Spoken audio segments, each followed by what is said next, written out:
103. This is Biff for CreatiVity, episode 103. Robert Armstrong, live performance photographer. And here's your host, Mr. V. Hey, everybody, what's happening? Welcome to episode 103 of CreatiVity. Today, we're going to be talking about photography, friendship, brotherhood, and having lifelong friends. And I am honored today to have my brother from another mother, Mr. Robert Armstrong. How you doing, buddy? Good, Vince. How are you? Thanks for having me on. I'm honored. Thank you, sir. So, how are things going in New York? Things are going swell. I'm sitting outside of my patio, so forgive the ambient noise that you might be hearing, some ATVs running down the street or one of the random backfire muffler cars that have become a nuisance here lately. So I just may be in the middle of a story and one of these jackasses is coming driving by. I can swear, right? Absolutely. All right. You're asking me if you can swear? You know. Yeah. I just want to be, Yeah, we don't have any high-level sponsors here that will, not pay us for anything since we're not getting paid anyway. Yeah, absolutely. And it may sound a little hollow here on my end because we're in a... Holla! It's a new studio here. I obviously need some soundproofing in this room. The isolation booth is... That's awesome. You're really stepping up to the plate, dude. Thank I'm proud you. of you. Thank you. Yeah, the isolation booth doesn't really... not conducive for this thing, but... obviously, I'm going to need some soundproofing, but just deal with this. The conversation will be good and funny anyway. Well, you got more soundproofing than I do. Like I said, I'm out in the patio, and I don't know if you heard the airplane just flying overhead. Nice. Yeah. Yeah.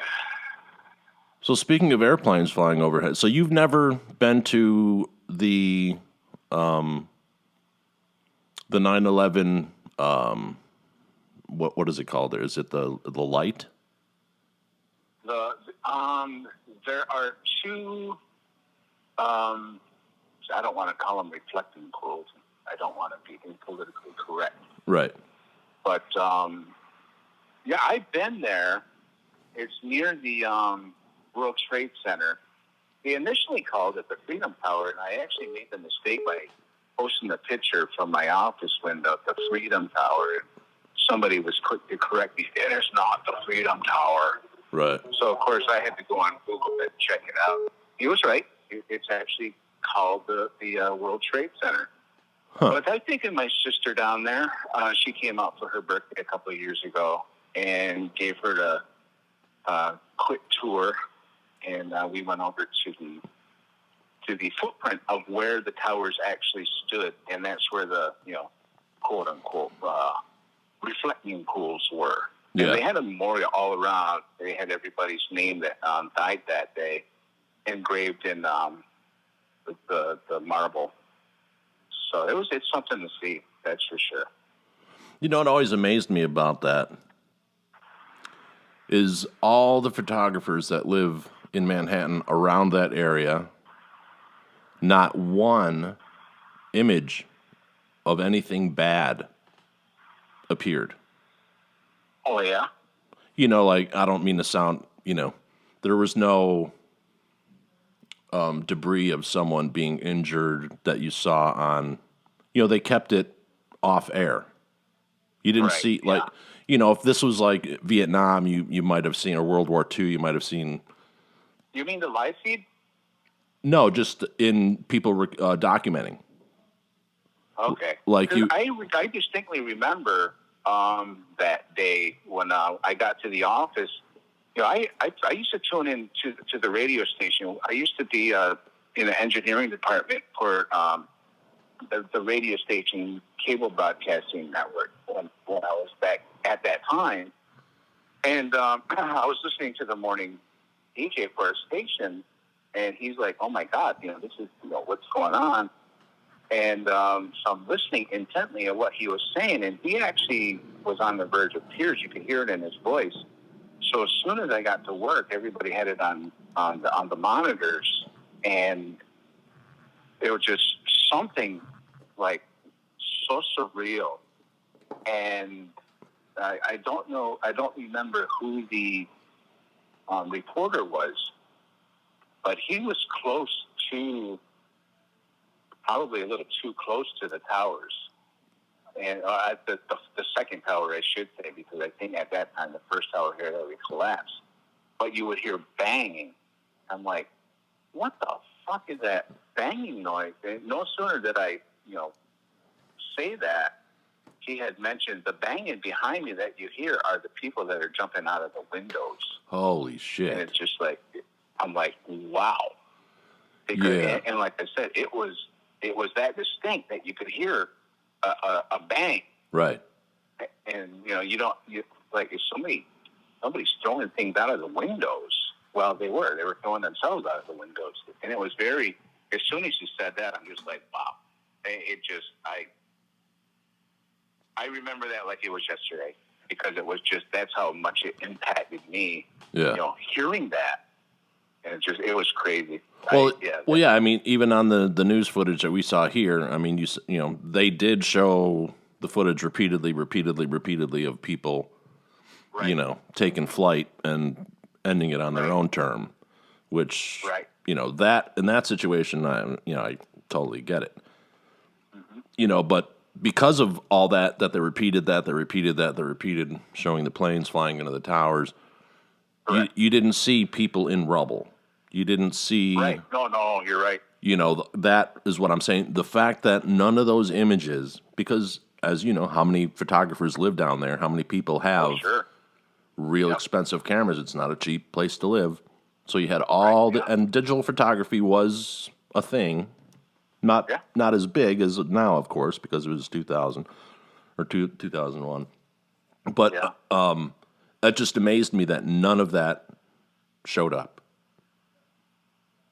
I guess that shows a little bit of class in the TV network. Right, but usually there's one asshole. Mm-hmm. You know what I mean? I mean, just even leaking it on the internet ain't there. Sure. It's not there. Right. That's weird. But, probably a good thing because, Absolutely. But repeating that, there was just a lot of trauma going on with that loop of the planes flying in, Yeah. I don't know if they should, maybe they should, I know they have 24 hours to fill, but man, they should maybe not repeat things that are, damaging looking at. You can still go over it without showing that and, reinforcing trauma. But anyway. I still get emotional watching it. Yeah, I wouldn't, it's still unbelievable to me, Yeah. And I'm not going to, get into what people say or whatever. The fact is that a bunch of people died that day, and it was fucking horrific. Yeah. Yep. And we went and bombed a country that had nothing to do with it. Right. But, hey, that's the way it works. So, okay. Later, no. Right?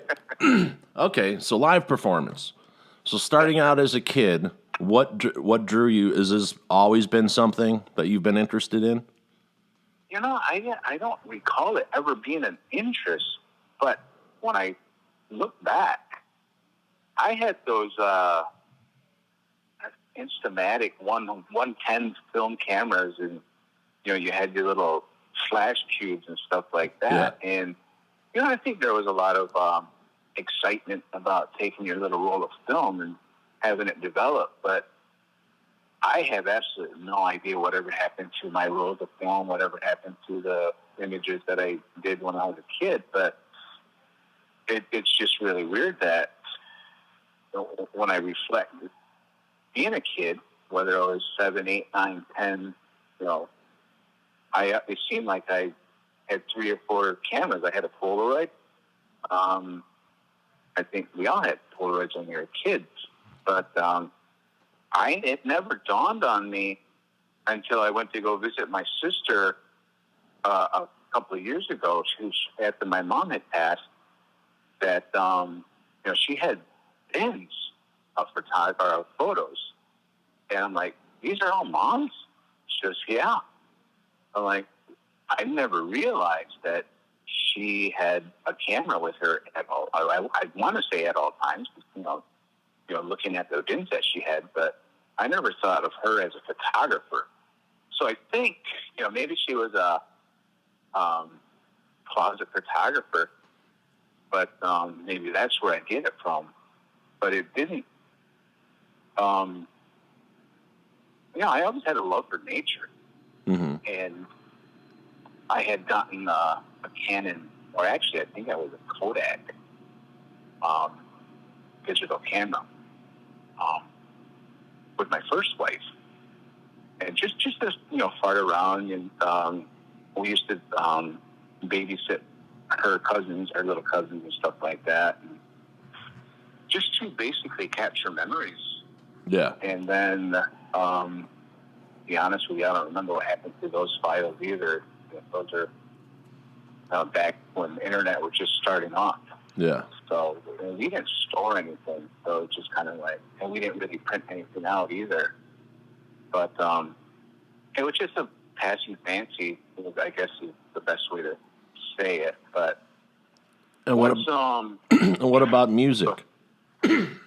Well, I started out as a nature photographer, and my niece had come out to visit me one weekend, and she had said, "Uncle," I was telling her, I was in a depressed sort of mood, I'm sick and tired of being alone because it was after my first divorce, and my only divorce.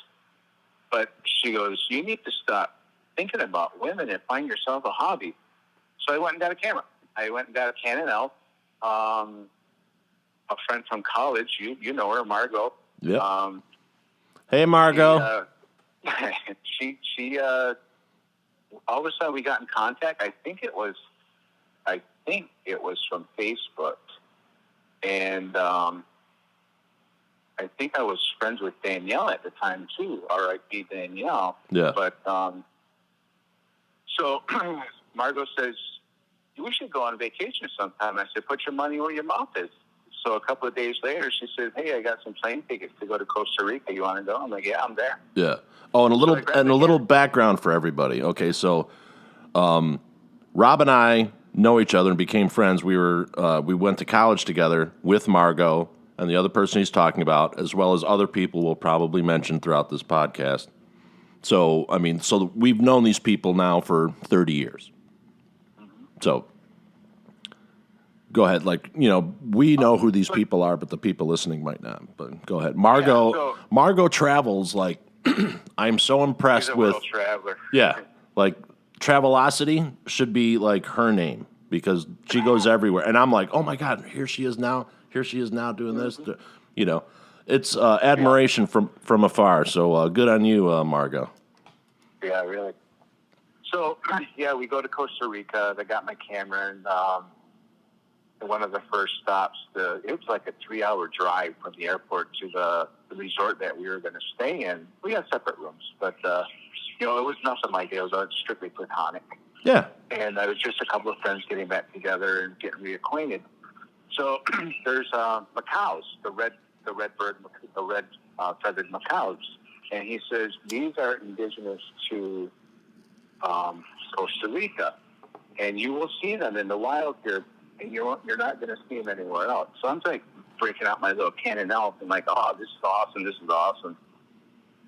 And so we had that vacation, came back, and what is that, 2 meg file size photos. They weren't that great, but had a great time, and then went to Las Vegas a few months later and took my camera there. So this is just sparking up my interest, my varied interest in photography.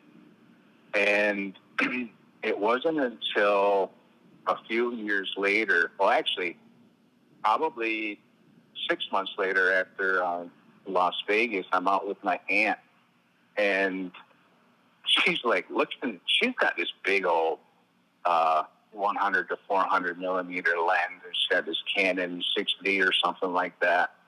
And I'm looking at it, I'm wow.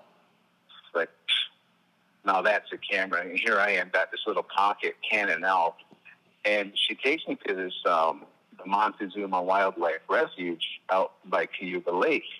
And there's herons, great blue herons everywhere. I'm like, in my glory, because that's, I'm Native American and that's my clan, and those are my brothers. So I'm taking all these pictures of these herons, and she's like looking at me laughing. And it's like, Robert, if you want to get into photography, you need to get a real camera. So I'm like, okay, let's go get a camera. Right. So she takes me to her camera dealer, and I tell him what I'm looking for, and he goes, okay, we have a bundle. It's a Canon EOS T1i, and it comes with a macro and a telephoto lens, and it's just a kit. I forget how much it was now, but I'm like, that's what I'm looking for. And he goes, this is what you call a starter kit, because a month down the road, what if you lose interest in your camera? Then you're not sinking, fortune into something like your aunt has. Right. Like, yeah, good point. So again, I'm learning the manual settings, apertures, ISO, shutter speed, and everything like that. They call it a triangle, with your shutter speed and your ISO and your aperture and everything like that. So they all have to coincide with each other.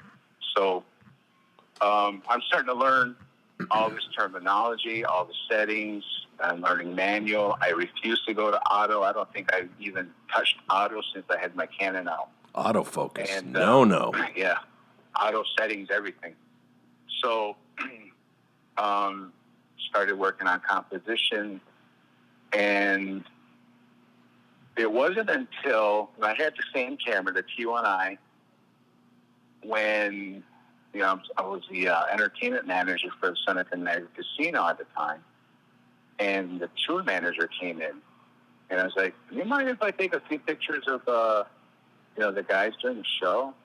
I was, "Yeah, I'm fine with that. That's cool. Just don't be obvious, Yeah. And okay.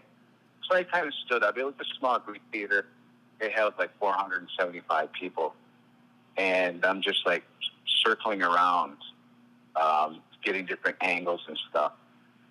And the guitarist, vocalist, Mike Landau, I befriended him. I was talking to him, and I told him after the show, I said, hey, I took a couple of photos of the show. If you got an email, I can send you a few.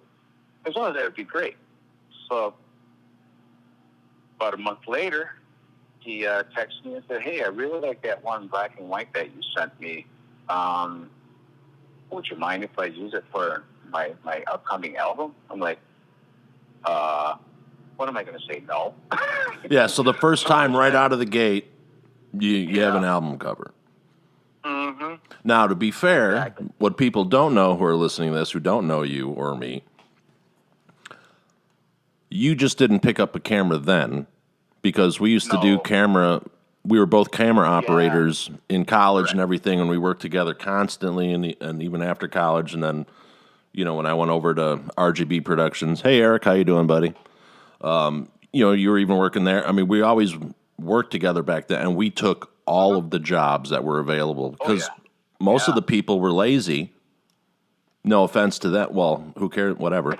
But Unmotivated. Yeah, I was always going in, 7:30 in the morning, checking the book to see what came in, and we would just grab everything. Yeah, absolutely. So we always worked. So you've been a photographer one way or the other, either as a camera operator doing video or taking traditional film or taking traditional, now digital photography for decades. It's not a new thing. Yeah, and back up a little bit. Once I left Florida and came back up to Buffalo, I had gone back to the Seneca Nation territory and applied for the media specialist position that was part of the education department for the Seneca Nation. Mm-hmm. And I had 3/4 tape decks, 1/2-inch tape decks. I had 3 different cameras. One was Sony, JVC, and some other camera. But I had all this equipment. I had editing decks Yeah, at the time, top of the line, new technology, time, not right. And in the cabinet where I kept all the stock were a couple of cameras. There was a Olympus analog camera, and there was another. I forget the other brand of camera, but I really took a liking to the Olympus, and I started getting out and getting rolls of black and white film camera. But we didn't have a black room or anything like that, so I just ended up setting up to get developed and stuff. So I was kind of like working on it, but even then I didn't really take it serious. Yeah. So, but it wasn't until, getting that album cover, I'm just like, hey, I might be onto something here. And I love live music. Yeah. And it's just, and being an entertainment manager, I'm seeing 3 and 4 concerts a week. So it's kind of like, big name concerts, not local guys. ZZ Top, right, exactly. Buddy Guy, ZZ Top, Heart, Paul Rogers. I went down a rabbit hole last night, Rob, and I started watching Heart. Probably I would have to say the best rock and roll voice. Period. Oh yeah. I mean, it doesn't matter, male, female, in between. What? No, that voice is just lightning. It's unbelievable. That band is so good. Has been for a long, long time. Hopefully the sisters figure their stuff out and, come back and give us something new. But, man. Well, I think they're in the process of burying the hatchet, even though they're doing a separate thing. But I'll tell you one thing. Right. Both those girls are such sweethearts. At the time, I think we were going, what was it, the swine flu? And so both Ann and Nancy, more Ann, she was a little bit more apprehensive about it. They canceled the meet and greet. Typically, we had a meet and greet for every show at the casino. Sure. And typically, we had the counselors, the executives that, always wanted to be part of the meet and greet. Now, when you say counselors, for people listening, what do you mean? The Seneca Nation tribal counselors. Gotcha. So because being native, we're all basically quote-unquote shareholders of the casino. Okay. So, and we've got 12. For your particular tribe.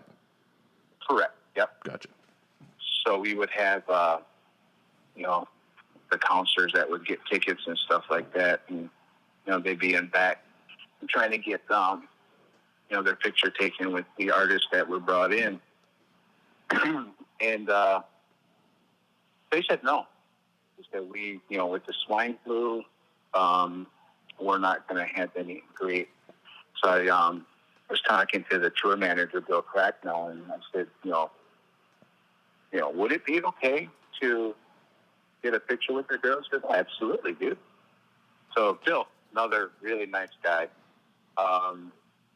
as they were heading to the bus after the show, it's like, hey girls, Rob here, he's the entertainment manager. He's the one that, dude, thank you so much. You guys have such a beautiful casino, and the equipment that you have is top notch, and I hope we sounded good. I mean, you sounded great, and they did. They sounded great, and can we get girls? Going to get a picture with Rob? He goes, oh yeah, yes. Mm-hmm. So I was just going to be, kind of like standing kind of close to them, not really up against them. Right. Because Ann had said, with her fear of the SARS, I wanted to respect her feelings. Absolutely. She grabs me, puts her arm around me. Nancy grabs me. So here I am standing between these two lovely women, and they're like taking a picture. They got big smiles on their face and just like, yeah, have made my career. Oh, absolutely. They're legends, man. Legendary. Yeah. I mean, I've met them once before. Couldn't be nicer. Mm-hmm. And they're professionals. Mm-hmm. They've been around forever. I would love to have lunch with them just to hear the stories. Because absolutely. And then they're still doing they're doing their solo stuff now. That tribute to Eddie was pretty good. I think it's called For Eddie. Yeah. But I mean, I was just watching performance after performance, and there was a time there that they were just going out as the two of them playing Heart stuff with other bands, like Alice in Chains and, what's it, Gretchen Wilson, and they did that, I think, for the Country Music Awards or something. Yeah, that's an amazing... No, Barracuda was the one Gretchen Wilson did with Alice in Chains, but then Gretchen Wilson played with both Wilson sisters, and they did Crazy on You, I believe. Oh, okay. But I think Heart has the number one badass rock and roll performance of all time at the Kennedy Center. Center doing Stairway to Heaven. There was nothing can top. I mean, Led Zeppelin doing Kashmir at Celebration Day. That performance is man, that's like right up there. And then Heart does this thing. They're doing tribute to Led Zeppelin, and that performance they're known for doing rock and roll. Oh, for sure. They've always done song rock and roll. Yeah, they've always done Zeppelin material. But then they come out and did Stairway, and like, wow. Mm-hmm. And then when and then when the choir kicked in, it just took it to a whole other level. And then that last note that she just belts out, before the dwindle line, but just amazing. Okay, so now music. I don't know if you can hear the ice cream truck going by.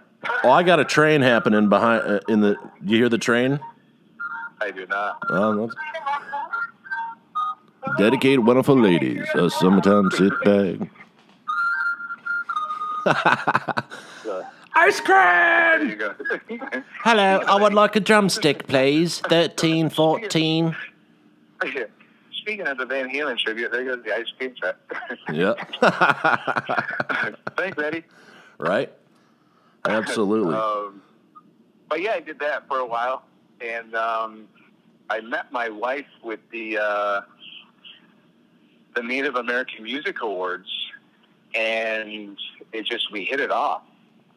And she lives out here. Well, she lives out here in Long Island, and I was still in Buffalo, and we did the whole long distance relationship for 2 years before I put my house on the market, and I left the casino and came out here and made it a go.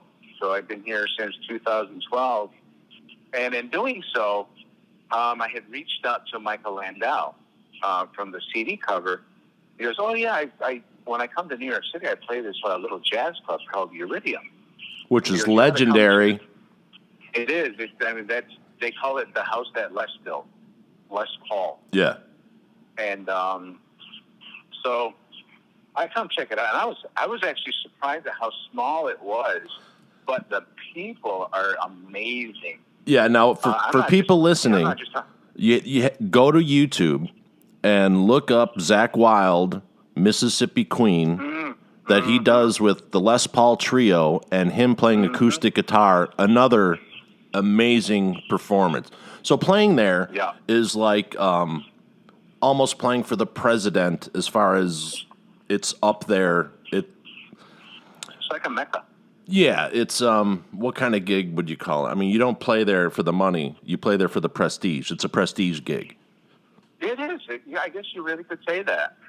I've seen so many top-notch artists there, and Aerosmith. I shouldn't say Aerosmith. Steven Tyler did this performance called Front and Center, and they filmed that at the Iridium, and I almost went to that. I didn't know. This was before my first show at the Iridium with Michael Landau, but before his concert was there, I was starting to do research with the Iridium, and they did again, Steve Tyler was there. They did this. They filmed Front and Center. Beth Hart was there at one point. Beth Hart is amazing. Her voice is just wow. It really incredibly talented piano player too. Sheryl Crow actually did a Front and Center from the Iridium, and it's just all these top-notch legendary singers have performed at the Iridium, And I went to go see the immediate family. Now, the people with the immediate family are the musicians of the musicians. They played with Carole King. They've written with Keith Richards, Warren Zevon. Right. Waddy Wachtel is the guitarist for Stevie Nicks, and he's the one that came up with the intro for Edge of 17. And okay. It's just so you got all these legendary musicians: Leland Sklar, Kortchmar, Waddy Wachtel, and I forget Steve's last name. But anyway, they're all there, and all of a sudden, Keith Richards walks in, and we're just like, wow. But just like, I'm sitting 10 feet away from Keith Richards, and you're not going to break out your iPhone to take a picture of Keith Richards in this little room. But they made a little side joke with the tuning of the guitar, and they kind of made a shot at Keith Richards, and you hear Keith Richards in his famous laugh, his famous cackle, and it's just like, it lit up the whole room. It was so funny. It's just, everybody's like, they get the joke, but at the same time, nobody laughed out loud until Keith Richards laughed out loud, and his laugh was the only one that you really heard. Right. But it wasn't too long. It's like he kind of slipped out the back door before the whole set was over. But he just stayed in the green room until the crowd cleared out.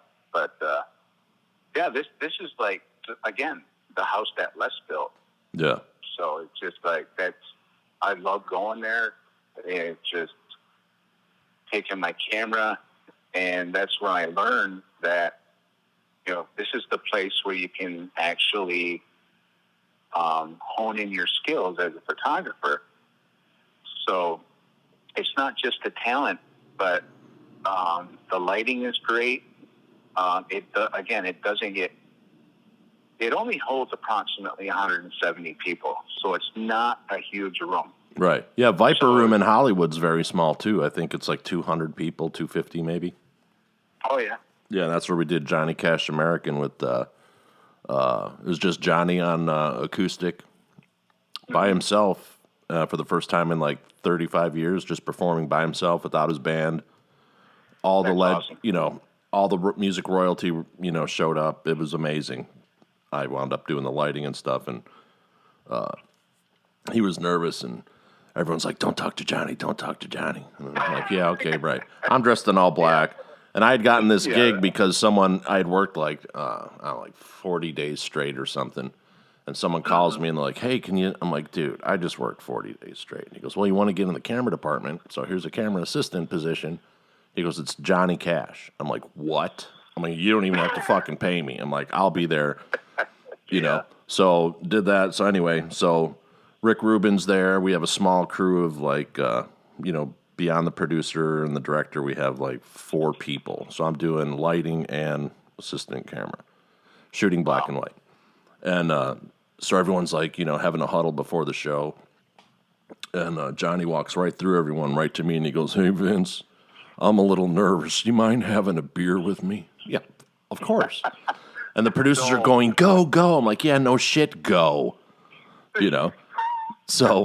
So wound up, anyway, so we walked to the bar, and as we're walking in the bar, Johnny Depp is walking in, and this is the first show after River Phoenix died outside of the Viper Room. Oh, so you still had the candles and the cards and all the shit, plastered to the side of the Viper Room outside on Sunset. Yep. Yeah.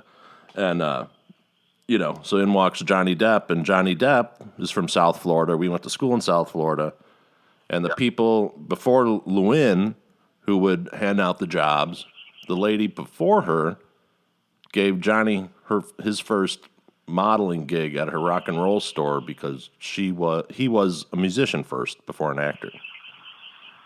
But anyway, sorry, little sidestep. That's all right. But it's another prestige. It was really cool. You play the Viper Room. It's kind of kind of cool. That's the West Coast version, I think, maybe of the Iridium Room. So it gives some people a comparison there. But now the Iridium Room, now wasn't that the first place to open up and have a gig after the lockdown? No, actually, it was my first show since the lockdown. Yeah. But even then, there was only 10 of us. Ron Sturm had reached out to me, the owner, and said, "Hey, we're going to be having a show. Now it's not 100% yet, so don't say anything, or don't obviously don't post it on Facebook." Right.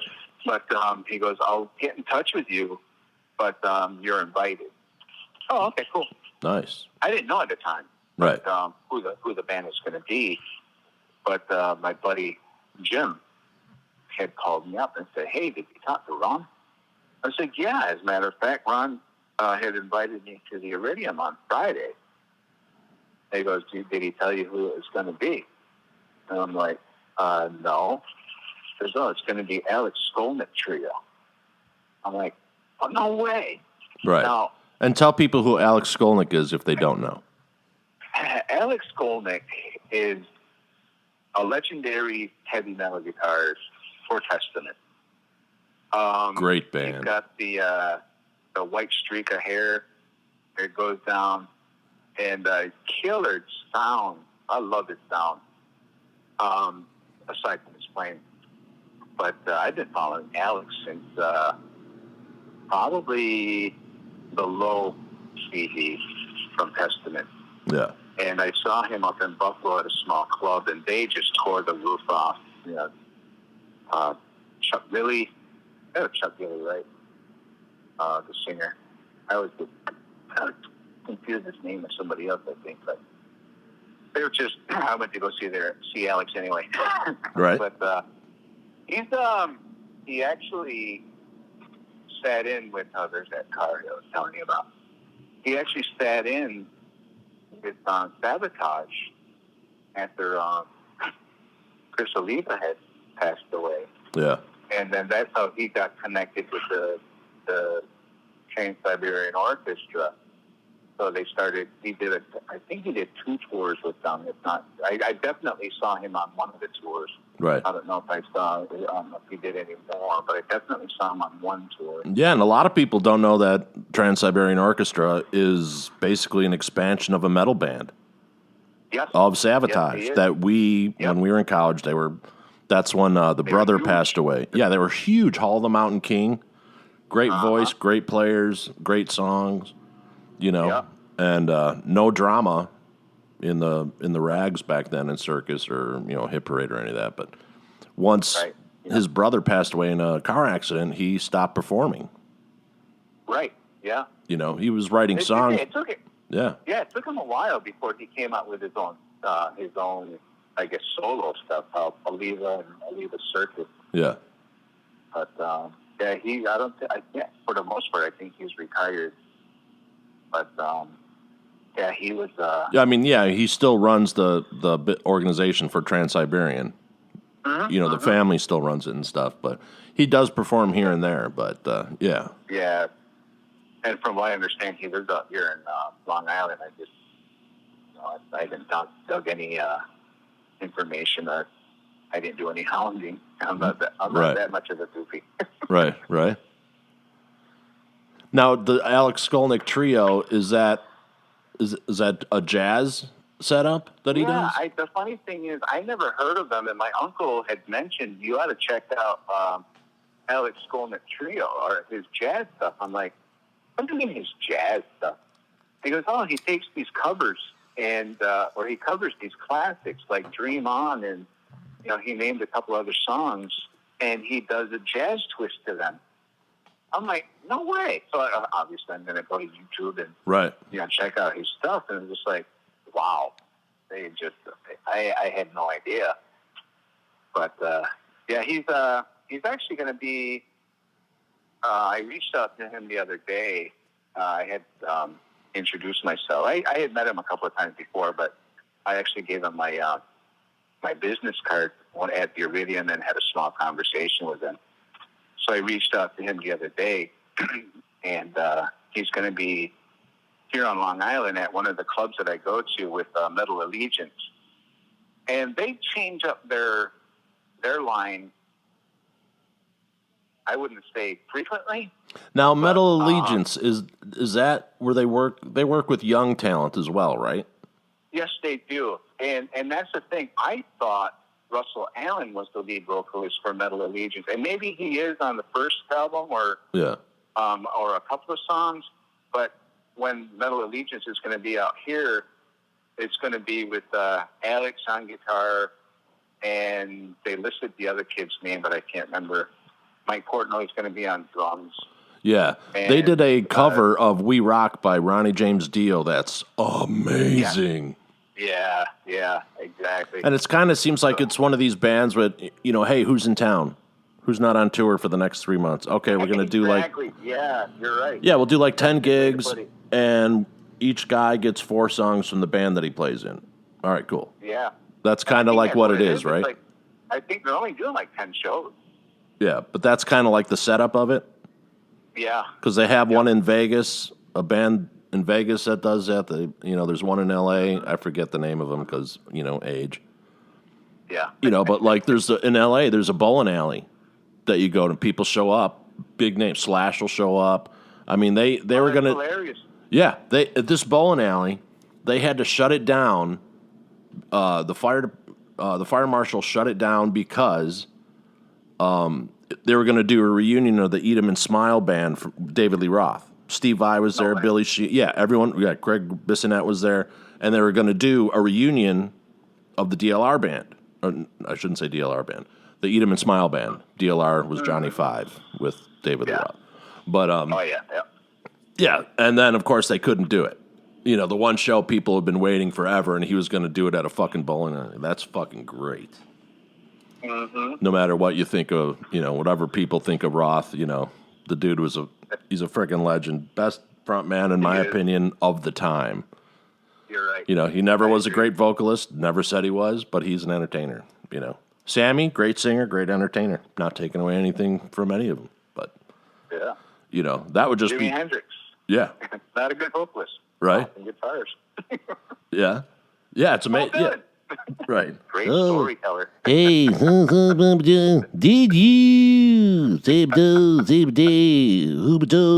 Would you? Dude, I don't get it. I don't get Dylan. Me either. But I don't have to get it. It's not for me.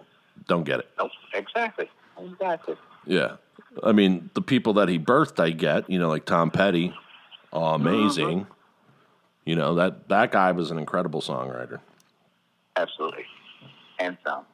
Absolutely. And his guitar player, Mike, that's his name, right, Mike? I think so. Yeah, I believe it is. He wrote one of Stevie Nicks' biggest hits. Oh, yeah. Mm-hmm. But, But yeah, that was my first show with the Alex Skolnik once the band was, quote unquote, lifted. But my next big show was the Friends of the Brothers with Andy Elidor. Now I've known about Andy since the 80s because he was one of the transcribers of Guitar for the Practicing Musician. So I knew the name. Right. And I got together with my buddy from high school, and we'd go, hang out in his garage and just learn these songs. And that's how I knew Andy's name. So then I all of a sudden, one of the clubs that I follow on Facebook, they said Andy Elidor was going to be playing. I'm just like, what? I'm like, oh, I got to go check him out. Yeah. And he had co-written this book about Stevie Ray Vaughan with his co-author, Alan Paul. And they both played with big names. Yeah. And Andy's toured with the Allman Brothers, Stevie Ray Vaughan, the big names like that. So it's just like I had to introduce myself. Told him, I've known about him since the 80s. He signed my book, and yeah. so I've been I've actually, started up a friendship with Andy Ellador, and so I went to go to the cutting room in New York City, and he was happy to see me. We shook hands, had a small chat, and he reintroduced me to Alan Paul. I said, "Hey, I hear you're going to have a special guest tonight." And he kind of looked at me and was like, "Yep." I'm not going to tell you. But he didn't say that, but he looked at me like, "Yep, that's all you're getting." So about maybe 4 songs into their set, we want to bring up to the stage right now. It's like this young kid, some of you might know he's from the School of Rock. I'm like, what? It's like, I've been following Taz for a while. I've seen him at the Iridium of all places. Yeah. And I hadn't met him, but, I took a couple of shots at him at the Iridium. So I've been following him, and it was really, it's so great that he's now 17 and he's got these monsters of blues commanding him up on stage to play with them. Right. And I forget the fest that was going on a couple of weekends ago, but I think it was the Peach Fest or something like that. And all these artists are saying, "Taz, come on up. Dude, that kid is getting like standing ovations. Just people love him." So that was an amazing show, because it's just like, Friends of the Brothers, they started out with States Floral Blues, and they did an entire set of Allman Brothers. And I couldn't stay the whole show because I had a train to catch to come home. But the show itself that I saw was amazing. And then next thing you know, I'm on, Andy reaches out to me, and he's using photos of mine for the warehouse and, his page and stuff like that, and say, "Hey, Rob, we're going to be at the warehouse, the only Long Island show for a while." He goes, "You ought to come out." I'm like, "Dude, absolutely." And he goes, "Taz is going to be there." I said, "Yeah, I saw the advertisement, so yeah, it'd be great to finally meet him." And in the warehouse, it's smaller than the Iridium. So it's kind of like you walk in, you got your bar to the right, and your stage is, literally 50 feet in front of you in the corner. And it's got maybe 15 tables, the 30-inch table, bar tables, that's 2, maybe 3 people. Yeah. So it's kind of like, it was, the place was high tops. packed. Yeah, the high top. And it's just like, but,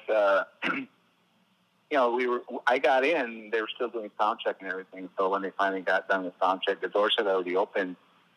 So I introduced myself to Taz, and that kid, he's so polite. It's like, again, he's not letting the stardom get to him. Yeah. Yet. Hopefully he doesn't. But, he's got an ear-to-ear smile. Always happy to meet fans, and he's actually got his own line of guitars now, the Dan Electro. So any photos that you see of him with that blue guitar, that's his custom Dan Electro guitar that they actually made a line for. So which is really cool. Right. So it's just, 17 years old, and he's already got a guitar line. So it's just good for him. He's so down to earth. I was like, I had put a picture on my phone, and so I was waiting for him to come off the stage, and I was going to shake his hand and stuff, and I said, "Oh, wait a second, I got to show you something." So I showed him the picture that I shot when he was at the Iridium, when he was like 14 or something. So he still looks like a little kid, but he's like, "Oh," and he looks over to his left, like, "Hey, Dad." He calls his dad over and says, "Oh, dude, that's an awesome picture." He goes, "I love your stuff. I've seen your stuff before." Right. I'm like, "Oh, awesome, cool, thanks." So, but again, he's been playing with School of Rock since he was like 10 or 11. Uh-huh. And it's just so down to earth, so nice. Always willing to meet his fan base and everything like that. But again, he sat in for the whole night. He wasn't just a special guest. He actually sat in from the first song and played all night with them. So, yeah, it's really amazing. Another great show. With rock and roll people, people come up, they'll do a tune and maybe two and then leave. Yeah. But blues guys are always welcoming. They're always looking for the new kid who's going to carry the torch for them. Mm-hmm. It goes back to, when Stevie Ray Vaughan was 14 years old, he was playing with all the legends, B.B. King, Buddy Guy. He used to play with Jimmy Vaughn. Yeah. Well, yeah, but yeah. Yeah, right? He used to play with the Thunderbirds. And Double Trouble, which is really interesting, the bass player. Tommy Shannon? Yeah, before he was in Stevie Ray Vaughan, he was already famous. Oh, yeah, with Johnny Winter. Yeah, I didn't know that until like 3 years ago. I was watching a Johnny Winter, maybe it was 2 years. I was watching a Johnny Winters documentary. And I'm like, no way. Yeah. That's his nephew. Yeah. I'm like, that's really cool. So so it made sense that he was totally laid back with Stevie Ray Vaughan and Double Trouble. He was strung out. Yeah, he was strung out at the time, and he was trying to, get out of this funk. Yeah. And that's when he actually went to one of the clubs because somebody had suggested he get out of his funk and get back into playing music. Right. And, he went to go see Stevie Ray, and he's like, I got to play with this guy. Yeah, Double Trouble, I would say they're probably one of the best rhythm sections ever in recorded music. There might be someone out there that we don't know that's playing in some band in Poughkeepsie or something, but, those guys are just amazing. But you go back, Stevie Ray Vaughan would come on as a kid. He taught Kenny Wayne Shepherd. Then you had all these, Joe, I can never pronounce his last name. Joe. Bonamassa? Thank you. And that guy's an animal. He's putting every quarter. He's got a different project. He's got rotating. He plays with the best people. He does. Yeah, he's producing an album right now with this female vocalist her voice is just amazing. Yeah, he's helped Beth Hart quite a bit too. Yeah.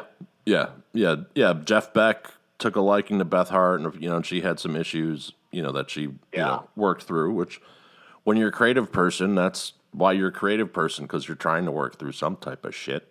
Sure. Absolutely. But as far as music, when you're a kid, did you want to be a rock star? Was that how your love to music happened, or you just enjoyed? Was it cultural? Not to get too psychological on you, but it was. I come from I hate to use the word dysfunctional, because my mom was an alcoholic and she had abusive relationships. But I was basically raised by my grandparents, and my mom would run away and went with my two sisters. And then when my mom would come into town, obviously I want to be stick tight and cling to her and everything like that. So then I'd be going out to these, it was her lifestyle. She had her friends. She wanted to party. She wanted to go down to the lake. She wanted to go down, to Party Central, wherever that may be. Right. And she would take us with her. Well, that's what she did. She listened to music. Yeah. And it's just, me and my sister were laughing a couple of months ago about, remember 4 o'clock in the morning when Mom used to have her parties, and it would be like on a Wednesday night, and we had to get up at 6 o'clock to go to school, to get ready for school. It's like, boy, do I. Just be dragging ass. Yeah. And it's like, Mom, you poke your head up. It's like, Mom, shut up. You're telling your mom to shut up. Right. But, when we were at that age, we didn't drop any F-bombs or anything like that. Sure. Like, go back to sleep. I can't go to sleep. Turn it down. So, but it's like, again, the psychological thing is that you cling to that music that you're impacted by. Yeah. And that's what I remember sitting in the back seat with my two sisters, driving around with my mom late at night, and she would be listening to LaGrange. She'd be listening to Slow Ride. She'd be listening to all those classic rock, Whole Lot of Love. And just that's what I remember. And that's why I love those songs. But it just funny you just did that. I got a Frank. You know, ZZ Top just played here 2 nights ago in New Lenox, and they. Oh, no kidding. Yeah, and what's really interesting, I believe, Billy Gibbons. Reverend Billy Gibbons, for the first time, they played with a member that was not ZZ Top. Who was that? Austin? Dusty hurt himself. He hurt his hip again. He had a hip replacement. He's been having problems with the hip. There's probably something else beyond that's going on that we're not privy to, and that's his own private information, as anyone's health should be. Yeah. The guitar tech of 25 years came up and played the whole set. Oh, no kidding. Yeah, on bass. I'm surprised it wasn't Austin Hanks. Oh, I don't know. It was Billy's guitar tech. I forget the guy's name at the moment, but yeah, I guess it happened. He hurt himself that afternoon, and Dusty's like, show's got to go on, so it was approved. Can't cancel it. Yeah, I mean that's why you've been seeing Billy Gibbons out the past few years doing solo stuff and playing with other people, because he's been having issues with his leg and his hip. So obviously there's. Something going on. And they've been around for 50 years. I mean, I'm not discounting that at all. I mean, being a road dog for 50 years, I mean, that's, It's got to wear on you. Oh, yeah. And traveling is okay, but, man, it can be a pain in the ass. No matter how good your rooms are, your planes or buses, it can get to be a drag. Some people love it. Obviously, they do. But, the only way to make money now as a musician is to play shows, I never understood bands that didn't tour. Well, are you a band? Right. Bands play. Yeah, Steely Dan hardly ever toured. Right. Right. Steely Dan. That's another band that has the best musicians of all time on their album. Oh, yeah. Just read their liner notes. Liner notes for young people. Liner notes used to be when they would tell you what was on the album, who played, and they would thank people for buying their music. But, yeah, that's another weird thing. Like part of the experience of when we were growing up, read the liner notes. Oh, yeah. That was just as important as the music, Yeah. Well, you don't want to just sit there and stare off into the distance and listen to your tunes. You got to actually pretend you're doing something. So, yeah, you read the liner notes. Yeah, and then they finally started printing lyrics, and we're like, okay, cool. There you go. Then they had to print the lyrics.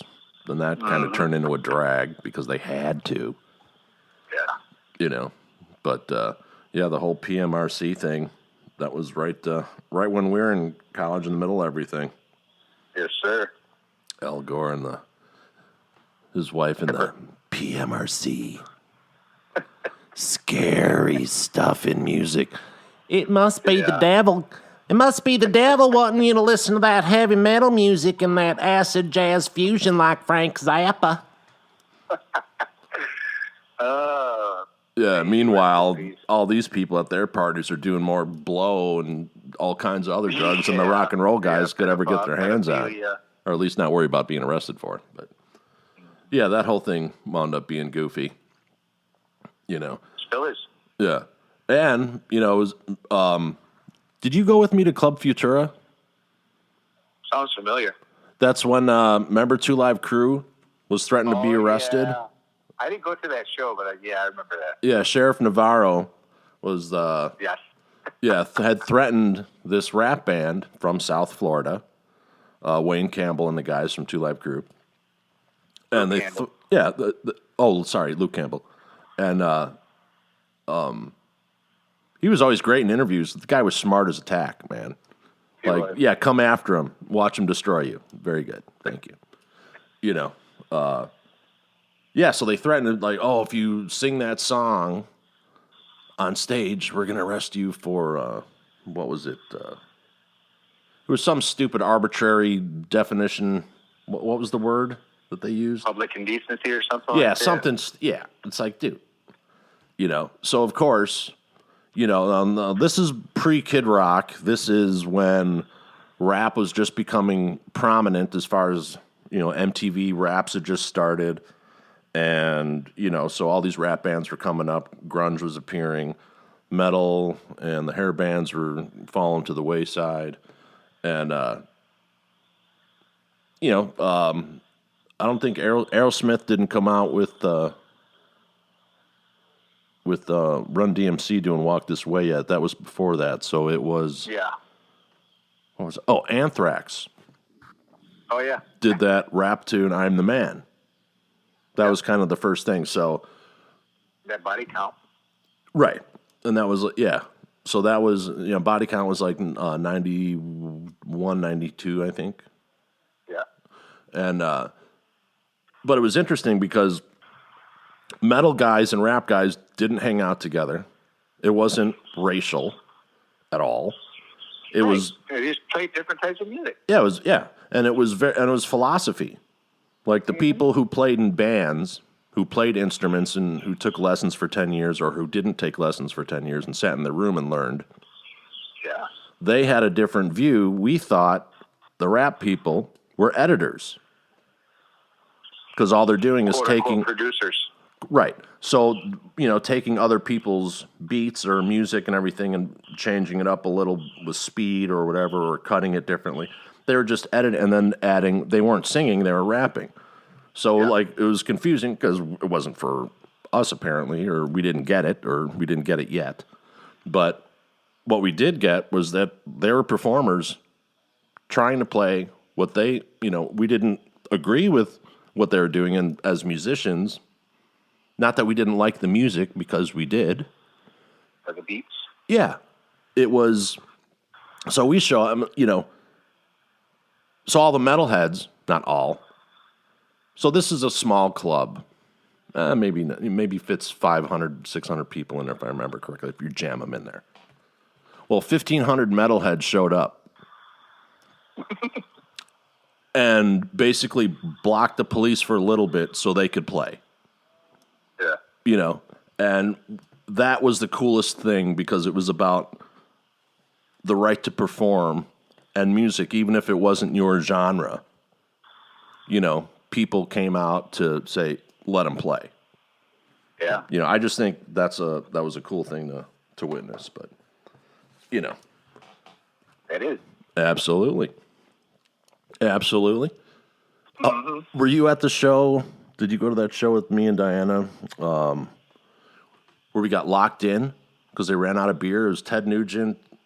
I was just going to say, was that Great White? Oh, different kind of, yeah. No, we got locked in. They ran out of beer, they basically were locked in there for like 2 hours. Like no one could leave. They ran out of beer. Nugent wasn't showing up. Ozzy was the MC.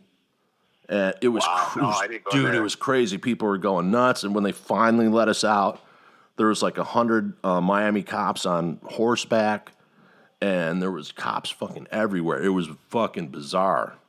Another show like that happened with what was it? Manitoba's Wild Kingdom on the beach. We were told to shut down. I think you went with me on that one. It sounds familiar. Because, 1,500 police showed up from everywhere. I forgot about that. It was pandemonium. And everyone's going, fuck the cops. With the USO. Oh, yeah. That was Memorial Day weekend. Yeah, with the USO, but Aldo Nova was there. Yeah, it was the return of Aldo Nova after his big fantasy album. Right. Blood on the Bricks, that tour. Yeah. Yeah, there's a lot of cool. Yeah. There's what other bands played that? This was an MTV thing that they were airing. Yeah. And there was people dancing and everything, and it was on the beach, and you had this big stage, and all these bands were playing, and me and Rob were covering it for MTV News. We were supposed to, but then they told us to take the camera down because John Bon Jovi said, "No cameras. I'm not going to do my hair." Yeah. Okay. We'll stand here and watch the show in VIP section. Yeah, no problem. And then when you're done, we'll do the So it was a nice break. Mm-hmm. Break. Well, one of our first gigs was it was the dance competition. Whoa. Was that the under 18? No, under 18 not admitted. That was the show that was on. That wasn't an MTV show, was it? No, it was USA Network. Oh yeah, yep. Yeah, and it was King Productions or something. It was a USA Network. Oh yeah. And it was a dance show on the beach. Okay. Yeah. Oh, so yeah. So my job on it, I wound up being the schmooze guy, and I wound up being the person who got to pick up the talent from the airport and basically hang with the talent and blah blah blah. Mm-hmm. So we had Tiffany. Then there was Rico Suave. Oh yeah, that's right. That's the name I was thinking. Yeah, Gerardo. Yeah. There's a few big bands. And then Tina Marie. See, I don't remember that, but I wish I would have met her. That would have been so cool because I was a fan of hers. Yeah. During the 80s.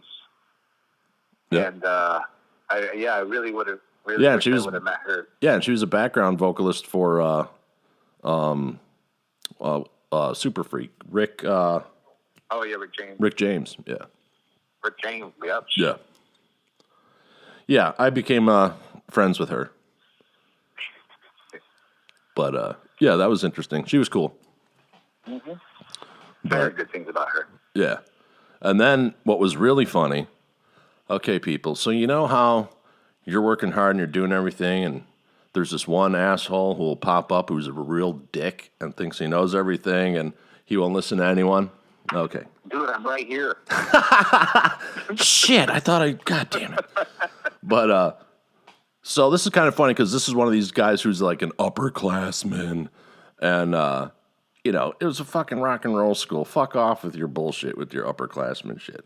Just do your job. So, it was his first job, and we had already been working on a bunch of shit. And his job is to drive the truck. We've packed up the entire set from the beach. We pack up the truck. And this truck has the set piece on it. Everything else has been, equipment and everything is in other trucks. So this is just the set pieces and everything. And they're going to come back, or supposedly come back, and shoot another 26 shows in like 3 months or whatever. So the guy gets in the truck, and I'm with the producers and stuff. Were you there at that time? Yes, I was. Okay, so you were there too. So we're standing in the parking lot. And in this parking lot at Fort Lauderdale Beach, there was a catwalk that went across the parking lot. So you didn't have to walk through the parking lot. You could walk over it and onto the main drag.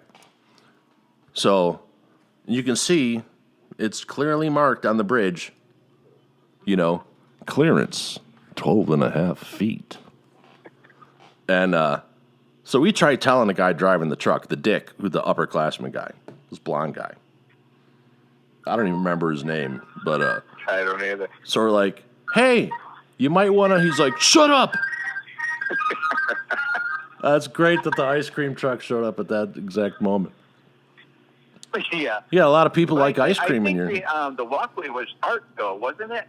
It was like lower on one side than, because he actually had to drive. He was supposed to actually drive where the marked stalls were. Yeah, but it was still marked. He still wouldn't have made it because it was still like, yeah. So he starts driving away, not listening to us because he knows what he's doing, and we're like, oh my God, And I probably turned to you. I'm like, watch this shit, because you and me knew what the hell was going on, and we're not gonna, okay, we told him not to in front of the guy. Yeah, exactly. Let him hang himself. So he's driving.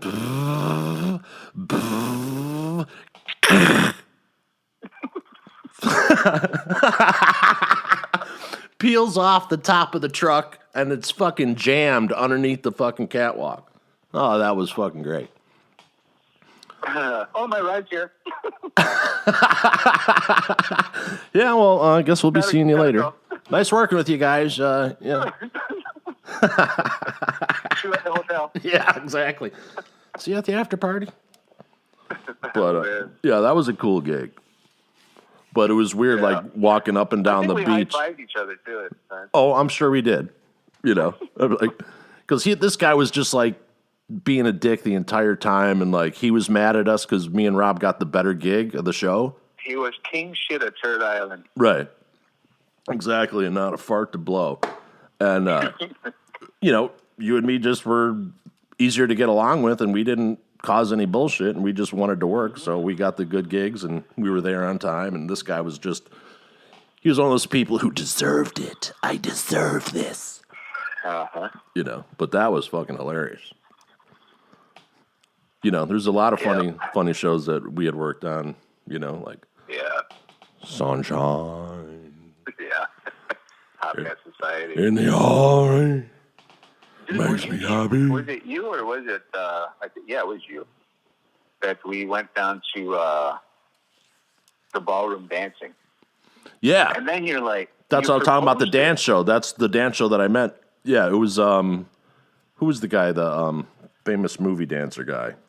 But it was his... Fred Astaire. Yeah, the Fred Astaire national dance competitions, and it was ballroom dancing. So when you presented that to me, it's just like, ballroom dancing? Are you fucking kidding me, dude? Right. I'm like, hey, it pays this. Yeah. It was a great gig. Mm-hmm. I mean, we had to be on site just to go through our programs and stuff like that because, we were all assigned dancers, couples, and stuff like that because basically it was the instructors performing. It was their students' recital. Right. So that's why we had to record all these. Right.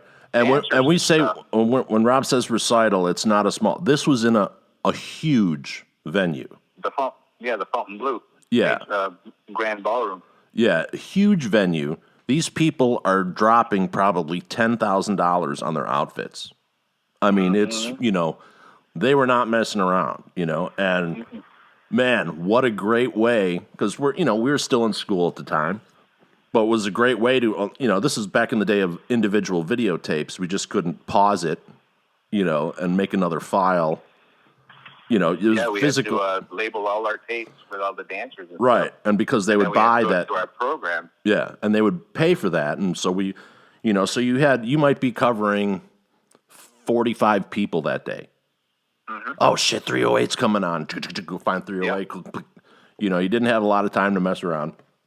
The Foxtrot. Yeah, the Foxtrot with number 308, Cassidy, Lorenz, and the Dance Company. Yeah. Yeah. And they'd go, and they would just... the dance companies. Yeah, and they would just kill it. But it was great for... learning tracking movement, doing, That was awesome. I really learning movement. That. Yeah. And we did it a couple times, too. Well, the funny thing is, we're up at, 5 o'clock in the morning Yeah. To get to the site, to get to and do our programs, and then we wouldn't get out of there until 8 o'clock at night. Yeah. So then, by the time we got back to wherever we were sleeping, it's 10 o'clock, 11 o'clock, right. And then we're getting up at 5 o'clock. Right. And it's just, or even later for that matter. I think with the championships and stuff, I think we didn't get home until like 11 or 12. Yeah, there was a few midnight ones. Yeah, and then to wind down, and then dude, we're only going to get 4 hours of sleep. It's like whatever, dude. And we did it. Yeah, and because it ran. It. Yeah, it ran for I think it was like a 4 or 5 day gig. Yeah. Mm-hmm. And school was happy that we were working and doing shit, so we got a free pass from school, so we weren't absent because we were working in the industry or whatever. But yeah, it was like Thursday to Sunday or something like that. Yeah, and a lot of people, did what do you call it? They would be man, my brain just farted. What do you call it when you train? You're not getting paid, not apprentice. Internships. Internships now seem to be paid. I think that's kind of bogus. I know. People argue against it, but I think there's something to be said for working for free and earning it. I'm a photographer. I know all about that. Yeah.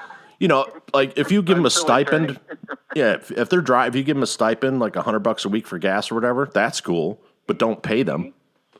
Mm-hmm. Like a friend of mine, it's not in entertainment. Their daughter's doing a internship and it's like getting paid $28 an hour for the internship. Oh, no shit. I'm like, wow. Well, that's not really an internship. That's a job. Yeah. Because being an intern, you would temporary. Yeah, you would have to prove yourself.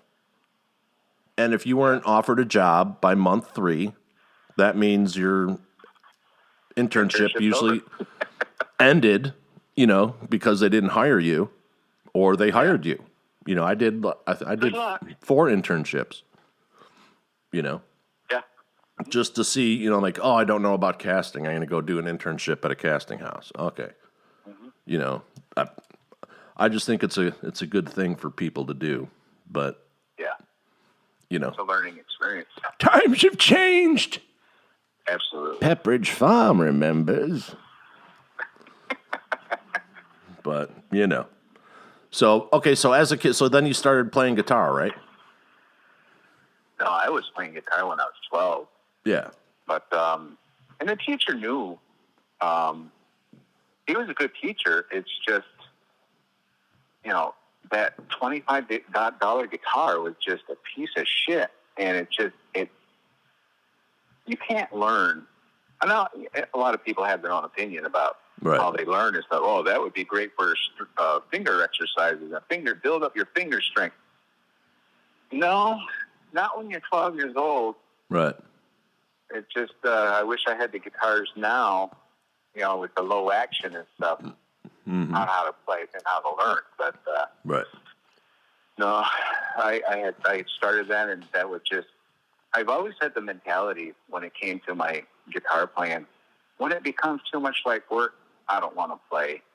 Right. And I've had a lot of guitar teachers that, okay, today we're going to learn the circle of fourths. This week we're going to learn the circle of fifths. I'm like, dude, I have no fucking idea what you're talking about. Right. I just want to play Stairway to Heaven. Right. Like everybody else. Yeah. But yeah, like I've tinkered with guitar forever. Then I found something, and I don't call myself a guitar player. I just tinker, And then, I found that one video that I watched, and here's the box for blues in A. I'm like, get the out of here. Like everything made, you know what I mean? It's like just that one day that, that probably should have happened 15 years ago, but that's interesting. So, but the reason why we met in college, our course we were taking was for audio and television production. Music and video. Yeah. Well, I always say audio, because people go, MTV, I'm like, okay, you understand audio and television production? Okay, that's what we studied. What's that? Right, what? Music and video. Well, I don't get it, man. What's up? Break. But, But so what drove you to go to the Institute? Well, I had actually... I went to Oklahoma University right out of high school, and I learned pretty quick. When I say pretty quick, 3 semesters, I flunked out. So I ended up going back up to... At least you're consistent, buddy. Yeah, exactly. Went back up to Buffalo and started hanging out with some old buddies. And one of the guys I was hanging out with, his father was an airplane mechanic. So we took that summer partying, hanging out, and I used to make these mixtapes. I had a double cassette recorder. Fancy. And I could record albums. I could record, we didn't have CDs at the time, but I had hundreds, close to 1,000 cassettes. So I just make these mixtapes, and then we just cruise around. Like, let's put that one in with Stranglehold. Right. Okay. So, in passing one day, he says, you like music so much. you ever think about going to like a music school or anything? I'm like, I never thought about it. He goes, well, you might want to do something with that. What actually ended up happening was that I ended up going to aeronautics school out in Riverside, out by Utica, with my buddy. And that's when I learned I have a form of dyslexia. Utica. Yeah. So I'm learning how to overhaul these engines and everything, and doing all the specs and doing all the hands-on stuff. And the teacher was really impressed at my hands-on stuff. But when it came to tests, I'm getting like 20s and 30s and 40s. And yeah, me too. I'm just not getting it. And he pulled me aside toward the end of the first quarter, and this is an 18-month course. Yeah. So he says, you might want to consider dropping out because it's only going to get uphill from here.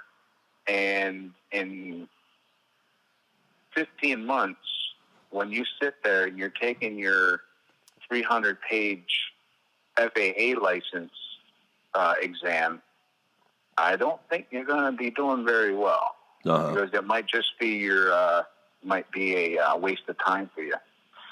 So I called up my gram, who I'd been living with, and I told her the situation, and she goes, well, come home.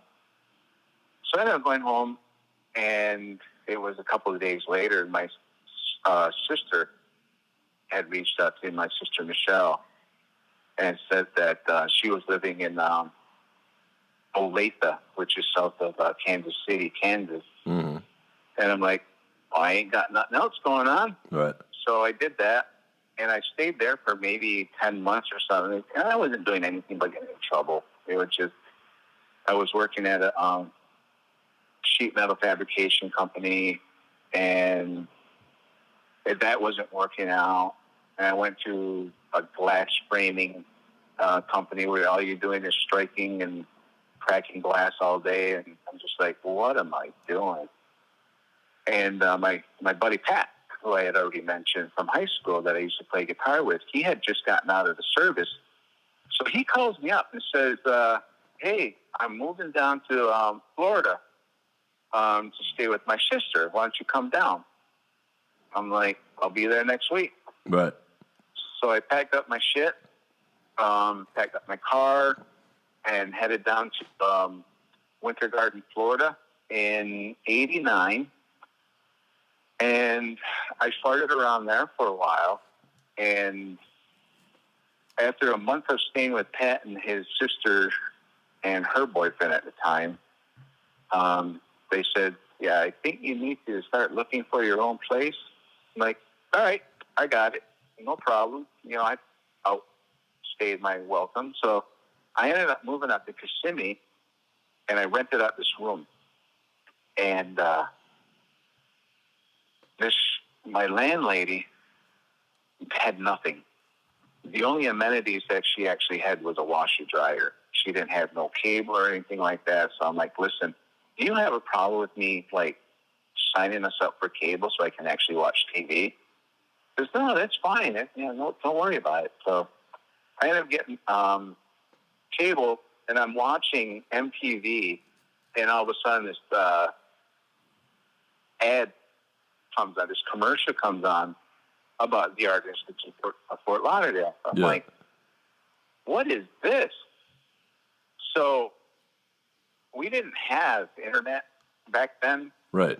Or anything like that. So I ended up calling the school.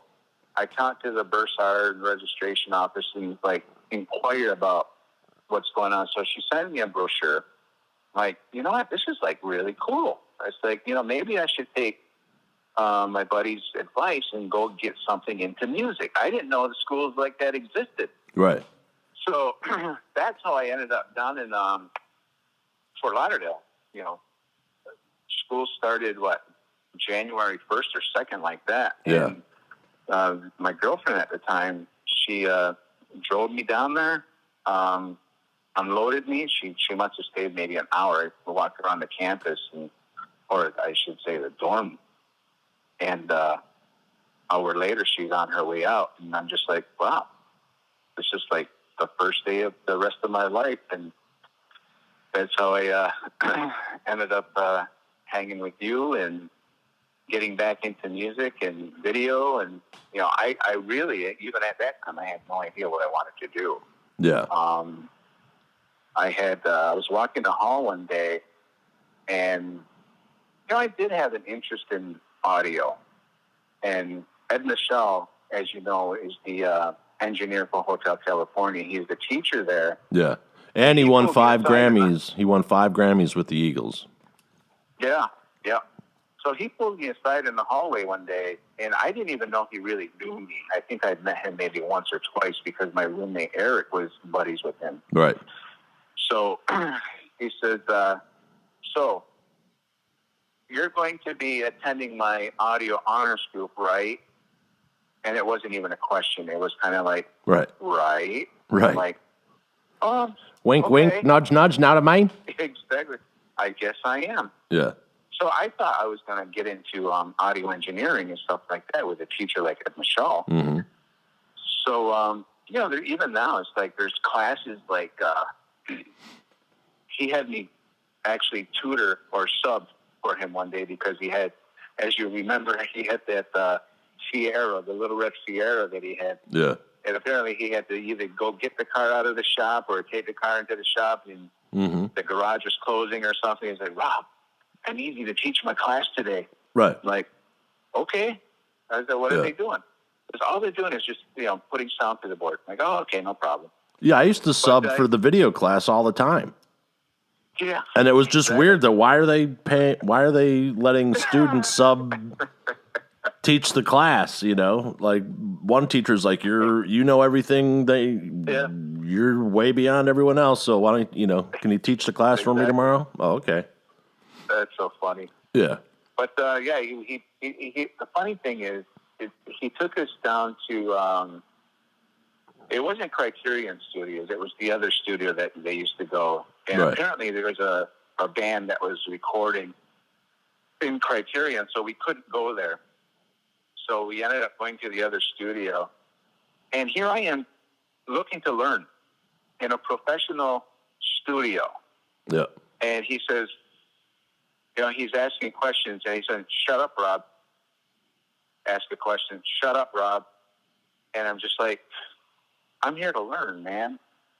But he knew I already knew that stuff. And the funny thing is, I did know the answers. Yeah. He goes, Rob, I need you to go out there and sit at the piano and just, you know, tinkle around on the keys and stuff.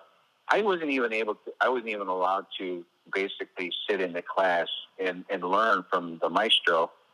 And but at the same time, I was honored that he actually had that kind of faith in my knowledge that I'm teaching these people stuff you already know. So it just, once I got back into the control room, he says, well, Rob, a piano teacher or a pianist is not what you are. What do you want? I don't have any sheet music in front of me. Whatever. So yeah, he made a little joke in my expense. It was funny. It was all fun, but it just at the time once we graduated and stuff, there was nothing. So it just we graduated in June, beginning of June or something. Yeah. And then middle of August, I'm packing my bags and moving back up to Buffalo. So that's when I started back working with the Seneca Territory. There's the media specialist video. Nice. Yeah, I never did anything with my audio. Yeah, I went down to the Institute to be an audio engineer. And, you know, because I was singing in a band and my guitar player's like, just up my ass about it. Like, dude, I'm like, you know, and I was swinging a hammer and making good money for my age. And, you know, so I'm like, fine, fuck it. Leave me alone. I'll go if you'll shut up. Yeah. You know, so I wound up going, and it was the best. I would have died if I would have stayed up here in Chicago rather than, you know, because, what are you doing? Okay, we're playing, we're jamming, and we're getting fucked up. That's what we're doing. What are you going to do with your life? I want to rock. Yeah, so, go to work. I always worked, so I'd go to work, jam, get wasted. Go to work, jam, get wasted. Go to work, jam, get wasted. Well, that wasn't really working for me, you know what I mean? Yeah. And once I got down there, first day of class, Steve Schwab is there, and, da-da-da-da, I'm dyslexic, and this is blah, blah, blah, blah. And next thing you know, I'm like, that's my fucking problem that I've had. So he taught me how to study. The first day, unfortunate, you had the experience with the guy from the other school who just is like, oh, dude, just fucking quit, because he didn't know, but good thing I forget his name now. Yeah, good thing you did quit, and we've been buddies forever. But, it's really interesting how that just changed once I understood it. And then I just, both of us just dove in. A lot of the people were there because they had to go to some type of college, and mommy and daddy were going to pay for it. Well, that's the thing, too. A lot of people hated us because we really didn't put an effort into our studying, and we just got it. Right. Whether it was audio or video, it's just, we got it. Right, and then we'd be asked to do we'd be asked to do everything. Hey, we're doing this thing for the news, da-da-da, with the school. Yeah, oh, yeah, we'll do it. Hey, Vince, Rob, can you do this? Yes. Hey, Vince, Rob, can you do this? Yes. We're not like, well, let me get, we're like, no, yeah. No, we did, sure. That's why we were, like, top-notch for the... Yeah, I worked at the editing suite, and, like, we were always in there, editing something. We always had cameras. We're always doing something, side jobs and all types of stuff, Yeah. We got more than our money's worth in equipment rental just in one quarter. I agree. So I don't know. Yeah, no shit. People can poo-poo anything, but they didn't put any effort into it. No, we were renting cameras all the time. Oh, yeah. Working on side projects and stuff. And, Mark Madrid would be giving us extra credit, or he wouldn't actually give us extra credit, but he would count the projects that we did as extra credit. Right. Yeah, I mean, because we're always doing stuff. Thing. Yeah. And then one guy I had, he used to do fireside chat with the president, and this is President Reagan, right? So I'm doing this internship at this, it was Mall of America or something. Oh, yeah. And they did all their commercials in-house, so I would do the commercials and da-da-da. Well, I had to miss a couple of days because I was working on a paid gig, and then there was finals, and he wanted to flunk me, the guy who was taking care of the internships. I forget the dude's name. Blonde hair, blondish white. And he was going to try to flunk me and make me not graduate. Which guy was that? What the fuck was his name? He ran the internships. Goebel, Mr. Goebel? Oh, yeah. Was that his name? I don't know. I was like, fuck you, dude. I'm like, dude, I'm the number one I fucking work. I do all the shit. I work for the school. I'm fucking executive producer of the school show, da-da-da. I do all this, been doing all this. Fucking make sure every other person who's capable is fucking working in the industry while we're still in school, and you're going to try to flunk me? Go fuck yourself. That sounds like Geller. Yeah, Geller, that was his name. Yeah, Yeah, that was him. And he's like, oh, well, you didn't do the blah, blah, blah. I'm like, dude, look at my body of work and tell me I did, you know what I mean? Go fuck yourself. Uh-huh. And he didn't he's like, nope, not going to do it. I'm like, okay. So went to the office because, I worked at the school. Yeah. And I'm like, hey, Steve, what's up, buddy? And I tell Steve the story, and he's just laughing. He goes, no, you're graduating. Yeah, I'm like, thank you, sir. Uh-huh. But, yeah, I mean, I had a blast, going to college. It saved my life. But it wasn't, It wasn't work. It was work, have a couple of beers because you got to go to work in the morning, or have a lot of beers and still go to work in the morning. And that's another reason why people hated us, because we were like the party boys. Yeah. And it's just like, don't you guys study? Don't you guys ever study? I'm like, we study when we drink. Right. And we did. Yeah, when we're doing our prime, drinking the first 12-pack, we're sitting at the thing where, because I would just write things down 3 times. That's all I did. Yeah. Okay, that's how my brain works. And I would write it 3 times, and that's all I needed. Because whatever they're going to give you in notes is what's going to be on the test, not the other shit. Why are you busy doing that, you know? But a lot of people, you know, they would look at a book and think it was a rock, you know? Yeah. But just didn't get it. Yeah. And it's fine, you know. But as soon as I did that, I think we did a 10-hour recording session, and it was with the new audio teacher. We re-recorded Hard to Handle. Russ? Yeah. And so we re-recorded Hard to Handle, and I was like, I am not going to spend the next 40 years of my life in a room that's dead. Yeah. Like, because I was used to, you know, before that, I was, you know, working in the trade, so I'm always outside. Every week is a new thing. I'm like, okay, I'm going to television because, you know, with that, you're always doing stuff. You know, I can't sit in a room. Now, I can sit in a room and do it for a couple hours at a time or one day if I have to, but there was no way that I was going to be able to do that. I know. For an extended period of time. Yeah. But, you know, what are you going to do? People love it, though. People love it.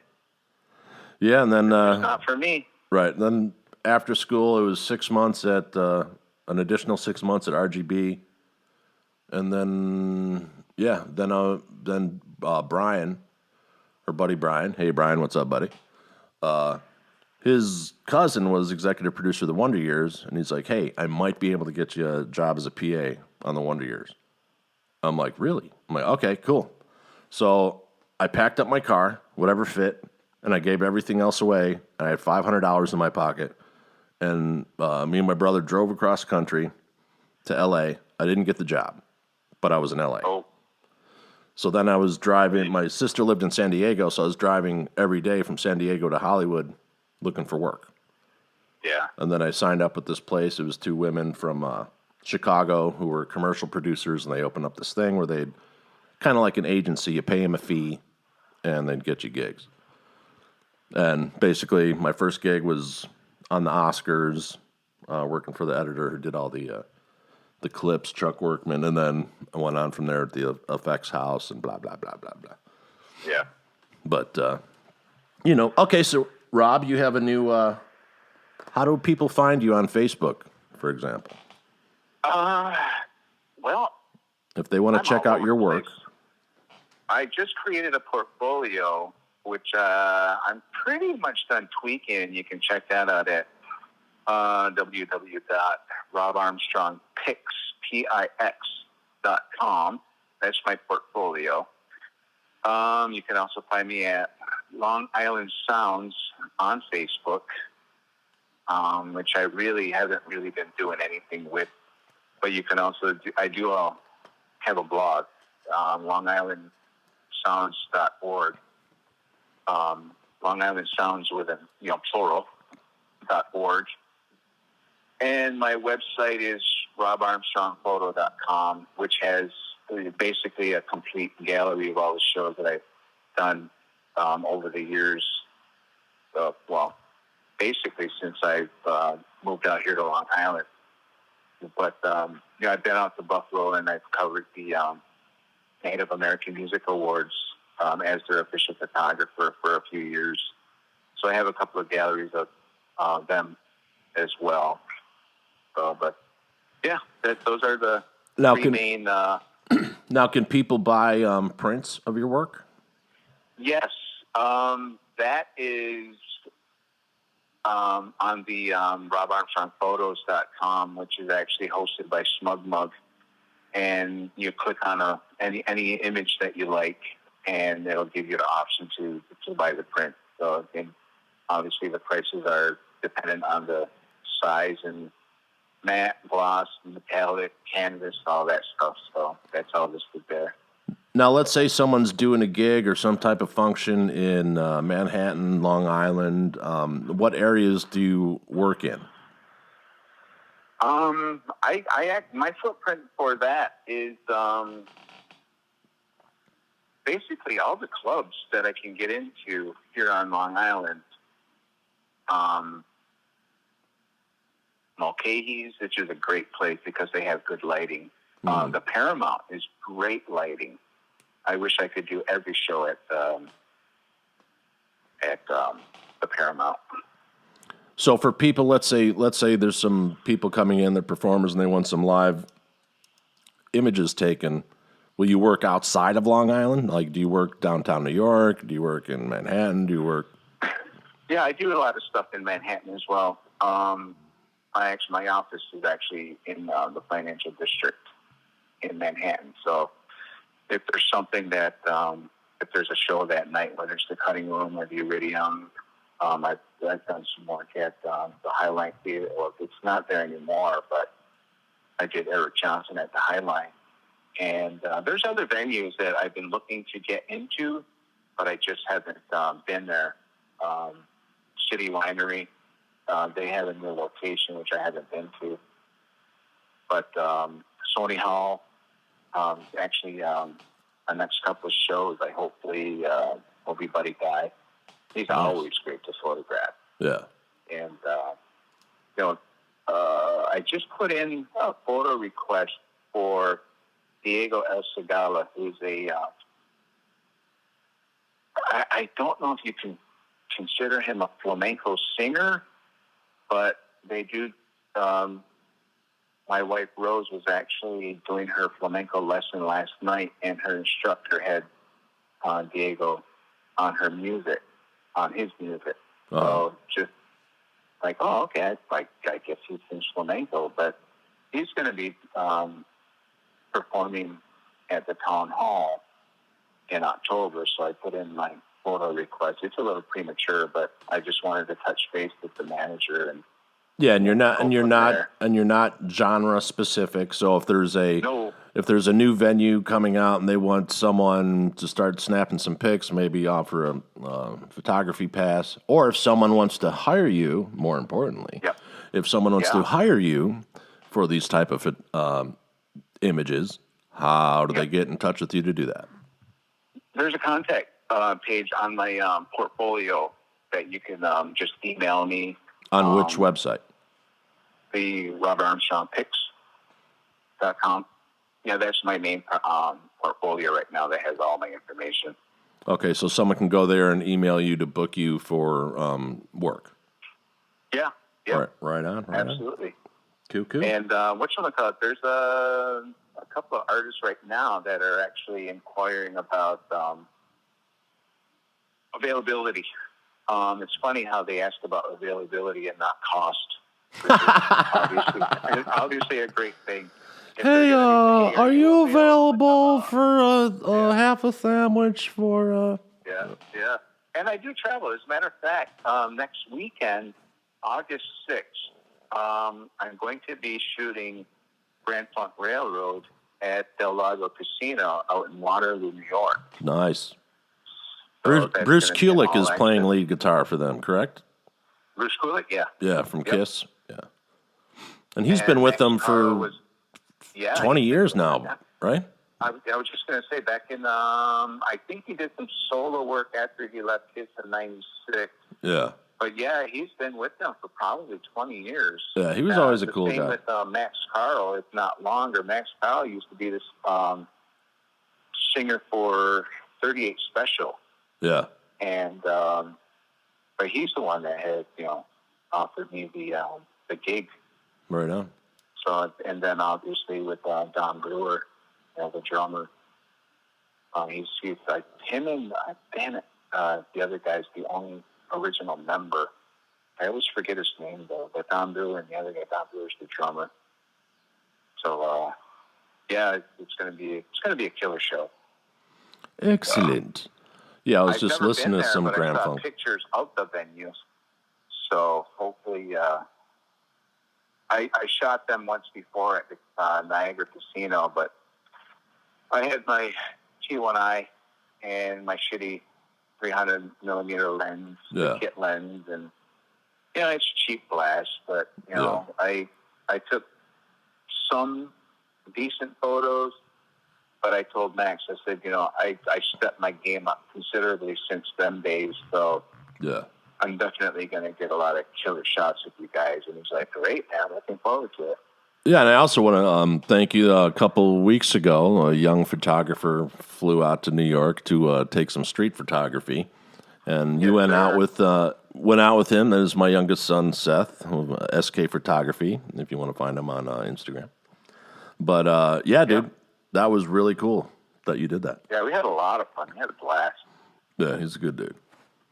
Yeah, definitely. You did a good job with that guy. Thank you, sir. Thank you. His mom did as well.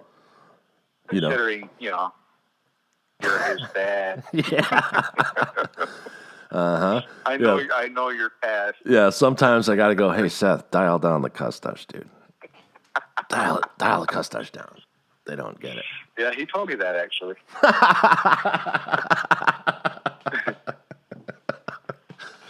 I'm like, yeah. But yeah, Rob's got all the college stories, all of them. Mm-hmm. He was very attentive with my stories too. Yeah.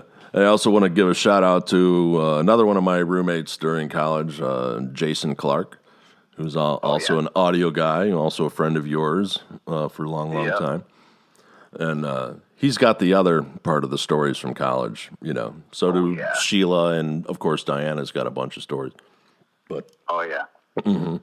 Yeah, Diana was the first. So when we walk into the what was it called? So you walk in, you're getting the introduction to here's the school, here's what's going to go on, here's your bullshit bag with your fucking whatever. And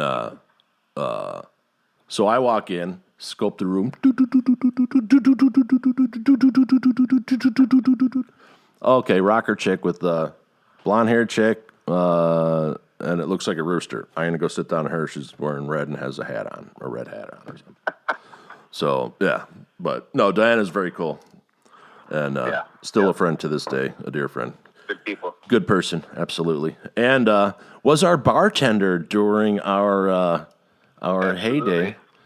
We would, from the dorm, it was a 5-minute walk to the banana boat where Diana worked. And 45-minute back. And a 45-minute walk back, right? Absolutely. Oh, my God, so much fun. Oh, man. Yeah. Good thing there wasn't social media back then because, all in good fun. But, all right, buddy, so I'm going to wrap this up here. Looks like we'll have to do this again for sure. And also, Rob and I wrote a documentary on the subject of Native Americans. Now, when I was going to school and me and Rob were roommates, I had not found out that I was First Nation until I had moved to California, and my grandma told me, blah, blah, blah. She was called half-breed. Da, da, da. So my background is Huron, but I'm not claiming, I'm not one of these guys, my Cherokee princess was my... No, I'm not claiming. I don't go around saying I'm Native. I'm just saying my background, I'm descendant of. And so you got some Indian in you. Yeah, Yeah. You want some more? That goes back to a bar joke that we won't. But if you got the punchline, you'll understand what came before the punchline. No pun intended. But yeah. So the Unacknowledged, we have a documentary that we wrote about the colonization and the human cost of what it cost America to become a country. And we also developed a series called Tribe. So if your network is looking for content that supports the way history really happened, and you want to talk about different tribes across the nation, contact us. We'd love to make the show. Absolutely. And we'd love to get it funded off the ground and into schoolrooms, streamed into homes, and seen on screens, both silver and hanging on your wall in your living room. There you go. But Rob, love you, brother. We're going to wrap up this website. We're going to wrap up this website on the internets. Have another one. Yeah, right. And so just hang out a few minutes after I say goodbye here, but hold on a second. Thank you, everyone, for coming to CreatiVity, episode 103, with my very good friend and brother from another mother. Love him till the day I die, Robert Armstrong. This is V signing off for CreatiVity. See you next time.